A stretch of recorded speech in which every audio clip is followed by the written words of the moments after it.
നമസ്കാരം. കുറച്ച് ഇമ്പോർട്ടൻ്റ് ഷെയർസിൻ്റെ കുറച്ച് ഇമ്പോർട്ടൻ്റ് അപ്ഡേറ്റ്സ് ആണ് ഇന്നത്തെ വീഡിയോയിൽ പറയുന്നത്. ആദ്യമായിട്ട് ഹിന്ദുസ്ഥാൻ എയറോനോട്ടിക്കൽ ലിമിറ്റഡ് എന്ന് പറഞ്ഞിട്ടുള്ള POC സെക്ടറിലെ ഇന്ത്യയിലെ ഏറ്റവും വലിയ ഡിഫൻസ് സെക്ടർ കമ്പനിയുമായി ബന്ധപ്പെട്ടുള്ള ന്യൂസാണ്. ഡിഫൻസ് സെക്ടറിലെ ഈ കമ്പനി ക്ലോസ് ചെയ്തിരിക്കുന്നത് ഡിസംബർ 13 ക്ലോസ് ചെയ്തിരിക്കുന്നത് 4660 രൂപയാണ്.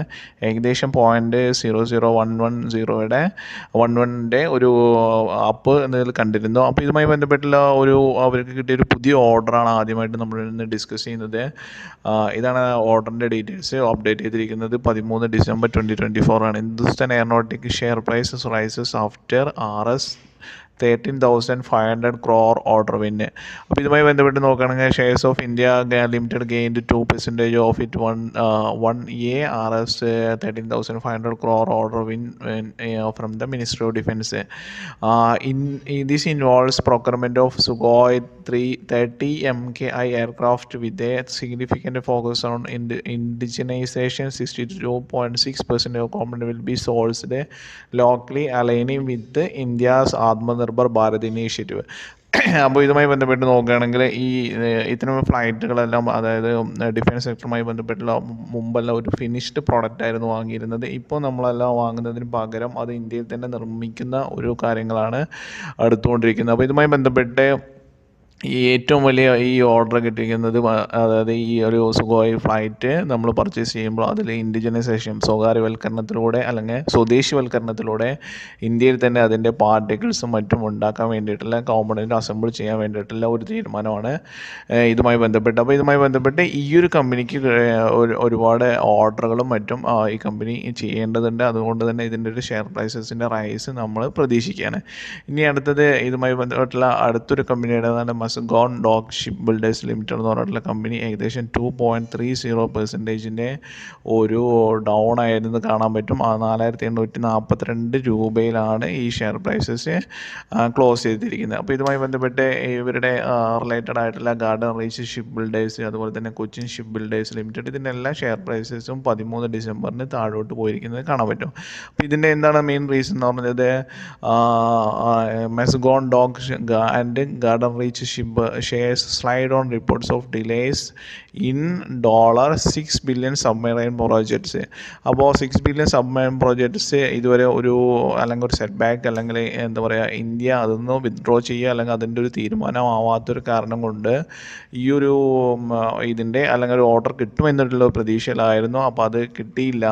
അപ്പോൾ അതുമായി ബന്ധപ്പെട്ട് ഇതിൻ്റെ ഒരു ഷെയർ പ്രൈസസിന് താഴോട്ട് വന്നു എന്നുള്ള കാണുന്നത്. Shares of Mazgaon Dock Shipbuilders and Garden Reach Shipbuilders engineers were under pressure in Friday trading session after report about delays in India's ambitious $6 billion submarine project. The development, as reported by Bloomberg, has marked a noticeable impact on defense stock. അപ്പോൾ ഇതുമായി ബന്ധപ്പെട്ടുള്ള ഇതാണ് ഇതിൽ എന്താണെന്ന് ചോദിച്ചാൽ $6 billion ഒരു submarine projects ഇന്ന് India government withdraw ചെയ്യുക അല്ലെങ്കിൽ ഡിലേ ചെയ്യുന്നതുമായി ബന്ധപ്പെട്ട് ഈ ഒരു സ്റ്റോക്കിനെ, എസ്പെഷ്യലി മസ്ഗോൺ ഡോക്കിനും അതുപോലെ തന്നെ GRSCക്കും ഒരു സെറ്റ് ബാക്ക് അല്ലെങ്കിൽ ഒരു ഷെയർ പ്രൈസസിൽ ഡൗൺ വന്നതായിട്ട് കാണാൻ പറ്റും. ഇനി അടുത്തത് ഇന്ത്യയിലെ ഏറ്റവും വലിയ ഫുഡ് ഡെലിവറി കമ്പനിയായിട്ടുള്ള സൊമാറ്റോ ലിമിറ്റഡുമായി ബന്ധപ്പെട്ടുള്ള ഒരു അപ്ഡേറ്റ് ആണ്. സൊമാറ്റോ ലിമിറ്റഡ് 13 ഡിസംബറിന് 288.2 റുപ്പീസിനാണ് ക്ലോസ് ചെയ്തിരിക്കുന്നത്. ഏകദേശം 1.16% റാലി ഉണ്ടായിരുന്നു. അപ്പോൾ ഇവരുമായി ബന്ധപ്പെട്ടുള്ള ഏറ്റവും വലിയ ന്യൂസ് എന്ന് പറഞ്ഞാൽ അവർക്കൊരു 800 കോടി രൂപയുടെ, എക്സാക്റ്റ് പറയുകയാണെങ്കിൽ 803.4 കോടി രൂപയുടെ GST ഡിമാൻഡ് ചെയ്തു എന്നുള്ളതാണ്. താനെ കമ്മീഷണർ റേറ്റ്, അതായത് GSTയുടെ താനെ കമ്മീഷണർ റേറ്റ് 803.4 കോടി രൂപയുടെ GST ഡിമാൻഡ് ചെയ്തു for the delivery charges between October 2019 and March 22.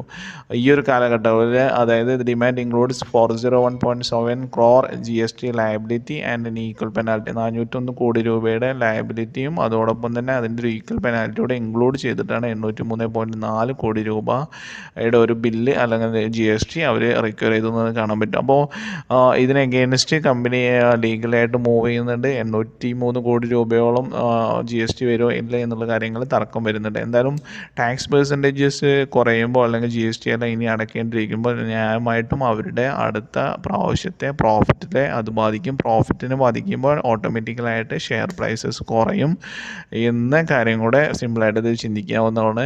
അപ്പോൾ ഇതുമായിട്ട് ബന്ധപ്പെട്ട് ലീഗൽ ബാറ്റിൽ നടക്കും. ലീഗൽ ആര് വിൻ ചെയ്യും എന്നുള്ള കാര്യങ്ങളും നമുക്ക് നോക്കേണ്ടിയിരിക്കുന്നു. ഇനി അടുത്തത് അശോക് ലൈലൻഡുമായി ബന്ധപ്പെട്ടുള്ള കമ്പനിയാണ്. അശോക് ലൈലൻഡിൻ്റെ നമുക്കെല്ലാവർക്കും അറിയുന്ന കൊമേഴ്ഷ്യൽ വെഹിക്കിൾസിൽ ഇന്ത്യയിൽ തന്നെ വലിയൊരു കമ്പനിയാണ് അശോക് ലൈലാൻഡ്. ഇന്ത്യയിൽ മാത്രമല്ല വിദേശത്തും വലിയ മാർക്കറ്റുള്ള ഒരു കമ്പനിയാണ് അശോക് ലൈലാൻഡ് എന്ന് കാണാൻ പറ്റും. അശോക് ലൈലാൻഡിൻ്റെ ഷെയർ പ്രൈസസ് 232.40 ക്ലോസ് ചെയ്തിരിക്കുന്നത് ഡിസംബർ 13 എന്ന് കാണാൻ പറ്റും. ഏകദേശം 1.04% ഒരു അപ്പ് ഈ ഒരു കമ്പനിയുടെ ഷെയർ പ്രൈസസിൽ കണ്ടിരുന്നു. അപ്പോൾ ഇതുമായി ബന്ധപ്പെട്ട് അവരുടെ പുതിയ ഓർഡറാണ് വന്നിരിക്കുന്നത്. അതായത് Tamil Nadu state transport corporation order worth 345.58 crore from Tamil Nadu State Corporation. This order includes supplying 1475 BSVI diesel passenger bus chassis. അതായത് 1475 കോടി രൂപയുടെ 1475 ബസ് ചേസിസ് ഈ തമിഴ്നാട് സ്റ്റേറ്റ് കോർപ്പറേഷന് വേണ്ടിയിട്ട് സപ്ലൈ ചെയ്യാനുള്ള ഓർഡർ കൊടുത്തിരിക്കുകയാണ്. ഏകദേശം വർത്തായിരിക്കുന്നത് 345.58 കോടി രൂപയുടെ ഒരു ഡീലാണിത് നടന്നിരിക്കുന്നത് കാണാൻ പറ്റും. അപ്പോൾ ഇത് അശോക് ലൈലാൻഡിനെ സംബന്ധിച്ചിടത്തോളം അവരുടെ ഓർഡർ ബുക്കിൽ ഇൻക്ലൂഡ് ചെയ്യുന്നതാണ്. അതുപോലെ തന്നെ ഷെയർ പ്രൈസസിൽ സെയിൽസ് ഇൻക്രീസ് ചെയ്യുന്നതിൻ്റെ ഭാഗമായി സെയിൽസ് ആൻഡ് പ്രോഫിറ്റ് വരും കാര്യങ്ങളിൽ ഇൻക്രീസ് ചെയ്യും എന്നുള്ള കാര്യങ്ങളും നമ്മൾക്കറിയാം. അപ്പോൾ ഷെയർ പ്രൈസസിൻ്റെ ഒരു അപ്പ് നമുക്ക് പ്രതീക്ഷിക്കാവുന്നതാണ്.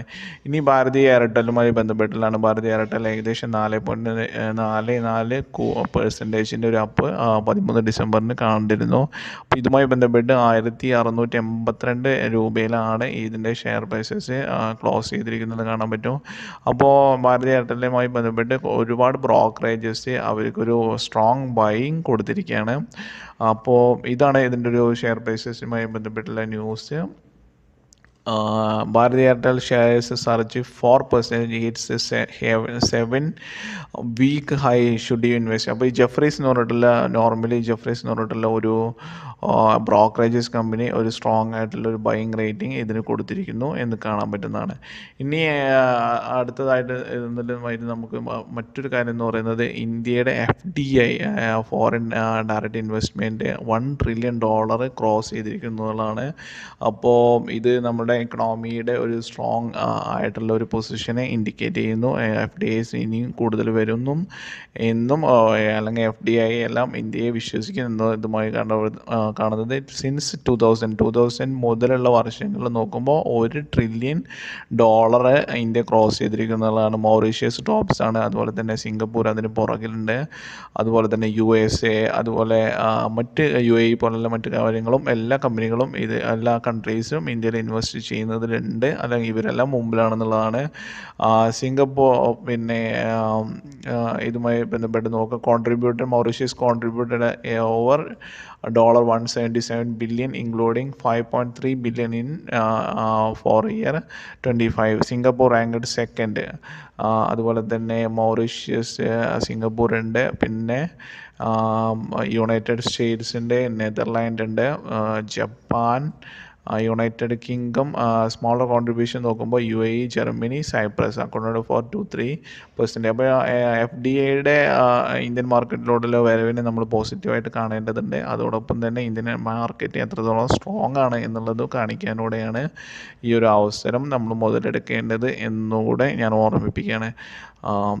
ഇത്തരം കാര്യങ്ങളാണ് ഇന്നത്തെ വീഡിയോയിൽ പറയുന്നത്. ജസ്റ്റ് എല്ലാവർക്കും നമസ്കാരം.